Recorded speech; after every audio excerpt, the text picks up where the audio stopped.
What if compromise did not come looking like an enemy? What if it came smiling, beautiful, elegant, desirable?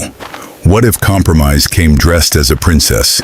No sword in her hand, no army behind her, no threat upon her lips. She simply walked into the camp. But by the time she appeared, something terrible was already happening. People were dying. Families were mourning. A plague was moving through Israel. And before this story was finished, 24,000 people would be dead. But the strangest part is that Israel's enemies had already tried to destroy them. They had tried armies, they had tried kings, they had even tried a curse, and none of it had worked. So how did a nation that could not be defeated from the outside become so vulnerable from within?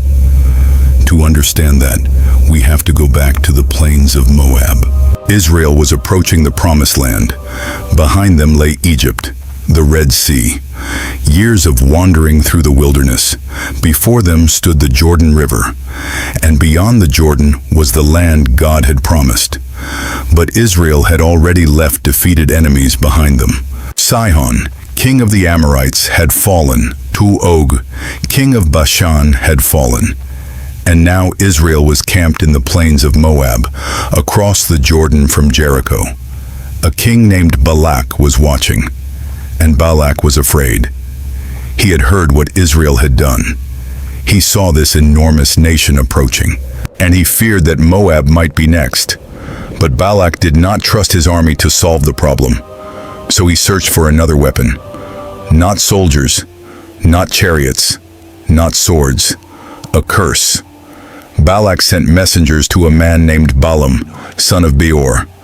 He wanted Balaam to come to Moab, look upon Israel, and curse them.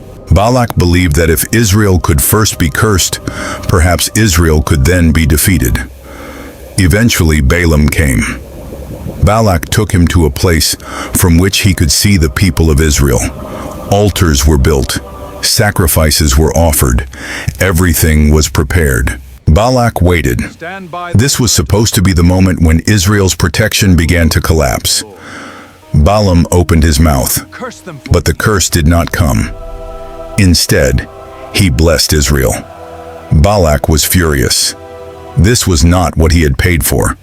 So he moved Balaam to another location. Perhaps the problem was the place. Perhaps another view of Israel would produce another result. Again, altars were built. Again, sacrifices were offered. Again, Balaam prepared to speak. Balak waited for the curse. But again, blessing. Balak could not understand it, so he tried again. Another location, more sacrifices, another attempt.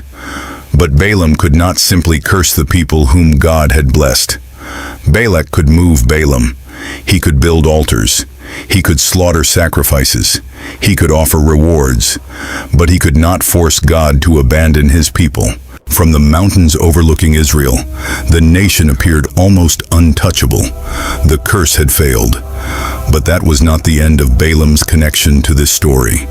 Remember his name, because much later, after thousands are dead, after a spear stops a plague, and after Israel goes to war, Balaam will appear again. And when he does, we will finally understand something that was not obvious from the mountain. Because if Israel could not be cursed from the outside, there was another way to bring disaster into the camp. And this time, Israel would open the door itself. Israel remained at Shittim. The promised land was close. After everything they had survived, perhaps the people believed their greatest dangers were behind them. They were not. Israelite men began becoming sexually involved with women from the surrounding peoples. It may not have looked like a national catastrophe at first. There were women, there were conversations, there was attraction, there were invitations. Come eat with us. Come celebrate with us. Come participate with us. But the invitations did not end with food. The women invited the Israelite men to sacrifices offered to their gods, and some of the men went. They ate. They participated. Then they bowed down. Israel joined itself to Baal of Peor. Think about what had happened. Enemy armies had failed. Powerful kings had failed. Balaam's attempted curses had failed. Yet now, Israelites themselves were bowing before another god. The danger that could not break through Israel's defenses had entered through Israel's desires, and the anger of the Lord burned against his people. Judgment came. A plague began moving through the camp. People started dying, one after another. Families who had been preparing to enter the promised land were now mourning their dead. The congregation gathered. People wept before the Lord, and every death revealed the terrible seriousness of what Israel had done. But while the nation was mourning, something almost unbelievable happened. An Israelite man appeared before the congregation.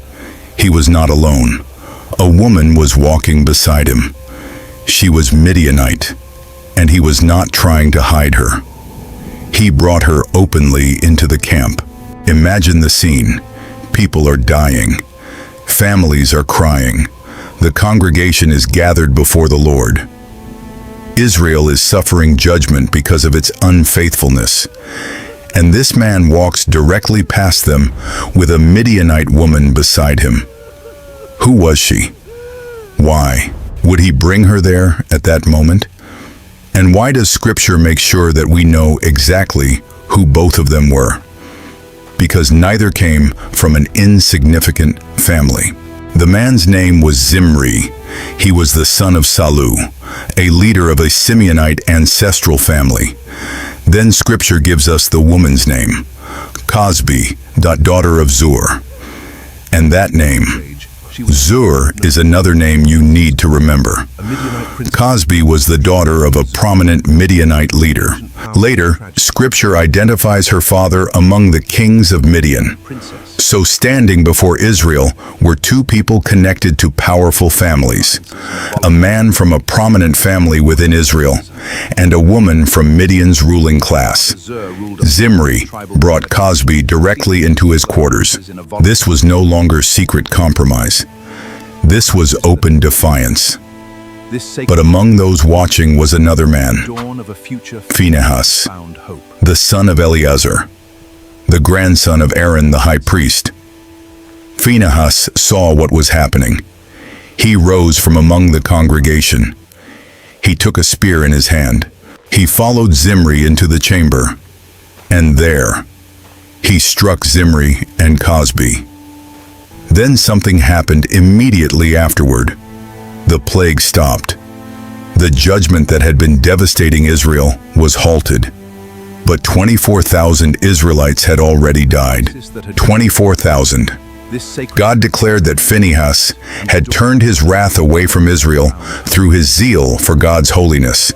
And God established a covenant of peace with Phinehas and confirmed a lasting priesthood through his line.